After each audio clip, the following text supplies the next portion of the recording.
state of Indiana may be good stewards of what we're, of our infrastructure here, but you have to look at it from a national perspective, and you can't have a country where you drive across and you get to a state and the interstate is falling apart. There has to be in my view, has to be some continuity across the country, and I think the federal government should have an ongoing role. And just to let you know, when Connexus worked on our particular idea in regard to devolution, one of the things we said in order to take care of that issue is that there's one way to deal with it, and that's that the federal government can say you've got to keep a level of maintenance. So if you're currently spending 18.4 cents a gallon, it can never go below 18.4 cents a gallon in regard to taking care of the federal highway. So in essence, then you let the state still take all the money and do with it as they want, but then the state basically has to at least maintain that current level, and then the federal government could step in if they didn't. And then that way it takes the bureaucracy of the federal government out of it, but it also allows the states to maintain the system. Yeah, and just be devil's advocate on that issue is that it would take one aspect of the federal bureaucracy out and add another, because then you have to have somebody that polices it, and that'll turn into a big, That's true. a big policing agency within the federal DOT. And so the question would be is what's adequate level of infrastructure?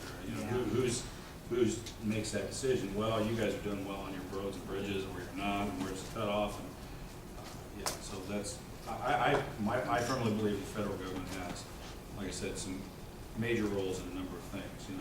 National defense, obviously, and making sure that our infrastructure is in place too.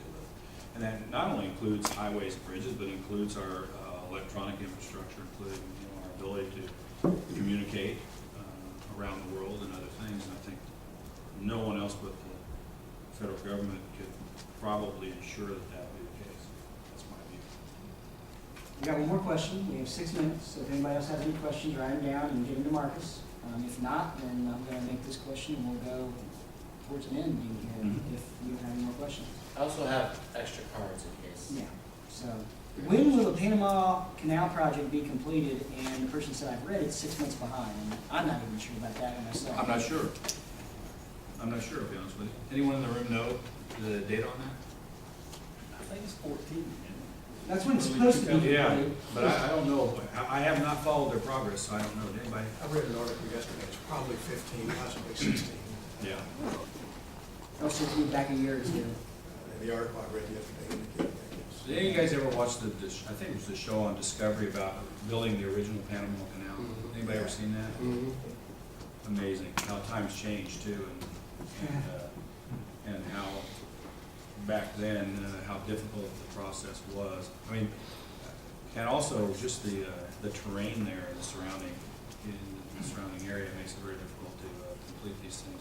So it would not surprise me if they're behind, not only for funding purposes, but for just technical challenges of getting it done, getting workers to the area and keeping workers safe would be a significant challenge. Well, thank you all for being here. I hope we answered all your questions. I think it was enlightening and good to hear a lot of answers and questions that were asked, and we appreciate you all being here. So as far as I'm concerned, we're adjourned. I'll make a couple final comments. Is that a lot of you in this room have given me input related to our infrastructure and our highway bill, and I greatly appreciate that.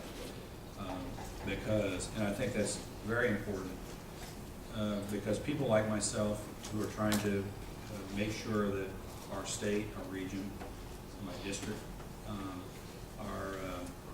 are not being disadvantaged in our infrastructure projects and from the federal government standpoint, have to have input from the community and stakeholders in the region and the state to understand what the challenges are.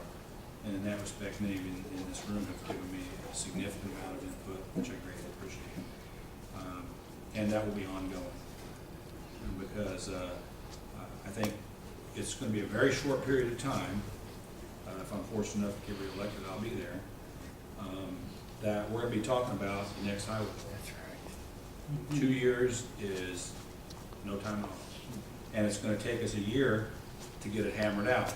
So we really probably have till maybe about this time next year, where not a lot's gonna be happening, but after that, probably right after the August recess, in the next Congress, we're gonna be working on our new highway bill. So ongoing input is important. Please communicate with our office.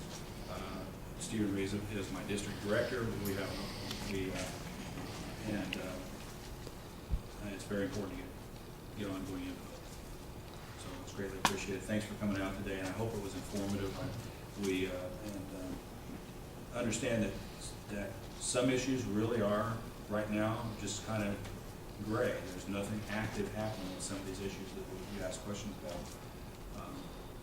But if there's anything specific, please contact us. So thank you, everyone. Thanks.